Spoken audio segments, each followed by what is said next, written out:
Contar historias reales o ficticias, hacerlo de manera que el que esté al otro lado decida quedarse página tras página.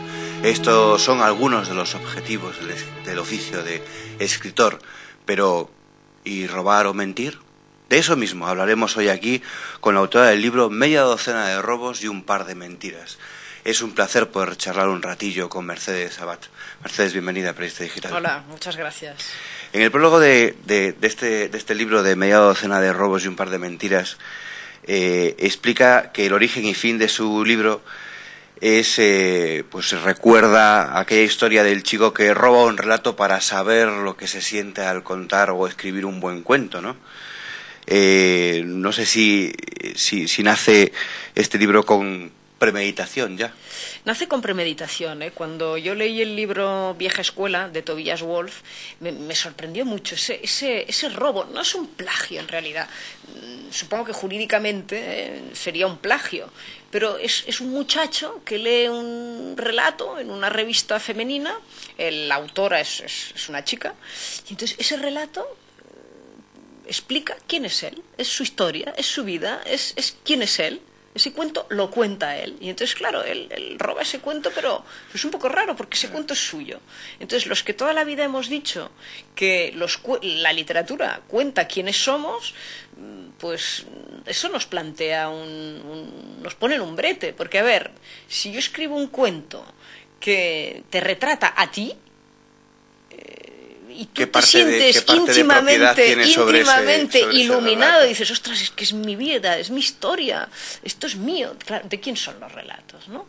Entonces, ahí planteo una cosa no revolucionaria, pero bueno, yo creo que al fin y al cabo las ideas son de todos. ¿Y qué hacemos cuando escribimos un libro?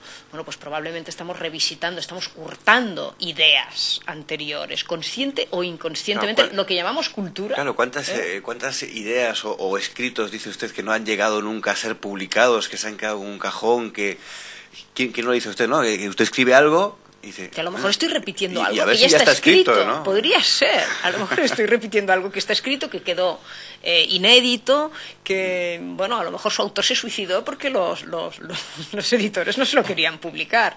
Entonces, claro, y de todos modos, lo que llamamos cultura, insisto en que es, bueno, todos nos estamos nutriendo de obras e ideas anteriores y las estamos regurgitando a nuestra manera, evidentemente. Con esa filosofía, con ese pensamiento nace este libro, ¿no? Sí. Porque sí. Además son apropiaciones indebidas, le llama usted. Todos son apropiaciones indebidas, ¿eh? Es un libro un poco gamberrete e insolente, ¿no? Uh-huh. que un poco pues parte de esa tesis. Lo comenta en su libro porque hay como dos libros, uno en el que son los relatos y otro el libro en el que cuenta cómo cuenta esos relatos, son esas historias. Claro. Pero y en ese camino de encontrar historias, de cómo las historias llegan a uno, habla de los escritores y muchas veces habla de esas muchos escritos que acaban en el cajón. Y entonces uno se pregunta que los escritores deben de tener en su caja un cajón muy grande, en su casa un cajón muy grande, porque muchas cosas están en el cajón. Muchas cosas están en el cajón. Fíjate que hace poco han descubierto la viuda de Cortázar y un estudioso,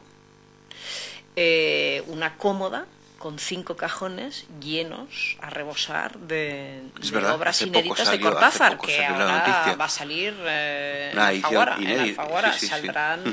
Saldrá un libro, me parece que en abril. O sea, continuamente Cortázar. Sí, pero pensábamos que ya estaba todo bastante explorado. Pero claro, uno cuando ve esa noticia y acude al significado de ese cajón para un escritor que es obras que en principio ha desechado, uno se pregunta, ¿no estarán traicionando a Cortázar queriendo publicar algo que él nunca publicaría? O que de pronto abandonaste. No, pero no terminaste al final, ¿no? Porque no hay un debate, ¿no? Claro, de si ese cajón es una obra o es un simple legajo, ¿no? Bueno, a ver, yo creo que los herederos a veces son seres desprovistos de escrúpulos. Y hombre, por cobrar unos derechos de autor, pues muchos podríamos perder el decoro, la decencia.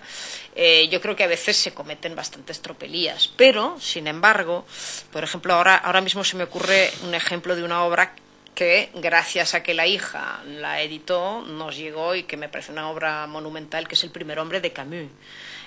Albert Camus, cuando murió en el accidente de coche que iba con su editor, con Gallimard, en el coche iba el manuscrito del primer hombre, que estaba inacabada, y además era manuscrito.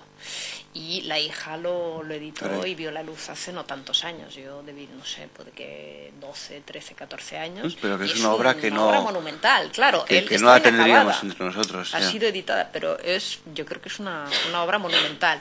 Entonces, ahí yo creo que hay una frontera muy ambigua. Es cierto que hay herederos poco escrupulosos. Pero también que... Yo creo que los escritores de vez en cuando deberíamos quemar. Pero claro, ¿qué nos pasa? Que siempre tememos a ese horrible momento en que nos quedemos sin ideas. Todos. Yo creo que todos tenemos el fantasma del llegar el día en que no tengas ideas. Por lo tanto, guardas en el cajón alguna idea. Exacto. Claro. Es como la garantía, la cámara acorazada del Banco de España, ¿no? Pero para un escritor ese cajón tiene que ser muy importante, sin duda. Es como el fondo de pensiones, exacto, ¿no? es la garantía. Uno acude ahí cuando le hace falta ahí un dinerillo, en este caso ideas. Exacto. En estas historias, en estas apropiaciones indebidas de cómo se consiguen, nos llamó mucho la atención un caso que dice usted, uno descubre casos de cabales ciudadanos de aspecto intachable que ocultan a veces abismos de perversidad, ¿no? Que era un caso concreto que cuenta en su novela. En una de esas apropiaciones indebidas. Bueno, es cierto que ciudadanos, seres absolutamente anodinos y faltos de interés, presuntamente digo, yo creo que no hay seres faltos de interés precisamente por eso, ocultan historias absolutamente morrocotudas y truculentas. Claro, en este caso incluso había un sentimiento casi de culpa en la persona que... Exacto, que porque, claro, alguien religioso con una idiosincrasia de pronto está vomitando sobre el papel historias, pues eso, desatadamente pornográficas, en ese caso, ¿no? Claro. Entonces era la gracia. Bueno, muchas veces el tópico es que nuestra obra se nos parece, pero hay gente que a lo mejor escupe ahí, O sea, está el Jekyll y está el Hyde, y precisamente escupe toda su parte oscura para seguir pudiendo ser de determinada manera, ¿no? Es que escribir se puede tomar a veces como una terapia, ¿no? Es decir, oye, muchas cosas, Es una terapia, es una forma de desquite sobre la realidad. También puedes desquitarte, vengarte por escrito. Sí. Hay quien dice que siempre se escribe contra alguien. Yo creo que más que terapia... Sí, bueno, es un poco lo mismo. Yo creo que siempre escribo contra alguien. Sí. En este caso, ¿contra quién?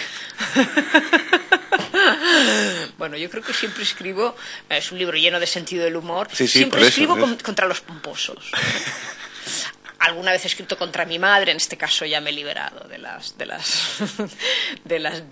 ataduras familiares, pero yo creo que escribo contra los pomposos, contra los pedantes. Bueno, este libro es poco pedante en ese sentido. Sí. Se mete mucho con los que lo son. Exacto. Por eso. Exacto. Cuando se mete uno con los pedantes suele ser menos pedante. Una cosa más, tras escribir el libro, confiesa, claro, uno va, pues media docena de robos, pues va a ver cuáles son los cuerpos del delito y un par de mentiras, y al final va un par de mentiras y dice, tras escribir el libro, confiesa haberse convertido en una cobarde. Sí. Entonces, claro, no sé si quiere decirme algo o lo dejamos aquí y le decimos al lector que lo descubra. Exacto. ¿Por qué sí. Usted teme haberse convertido en una cobarde tras escribir este libro? No vamos a desvelar, porque tiene ese misterio que nos llama la atención. Es la última mentira, ¿no?, del libro. Entonces vamos a dejar al lector con la incógnita, que descubra... ¿Por qué cree que es usted cobarde? Y que pase por esa aventura, por esa experiencia, pero sí, soy una cobarde, porque creo que debería haberlo hecho. Pero a lo mejor estaría en la cárcel. Mercedes, muchísimas gracias por compartir a ti y a vosotros este momento con tu nuevo libro, Media docena de robos y un par de mentiras, con la editorial Alfaguara. Gracias. Ha sido un placer.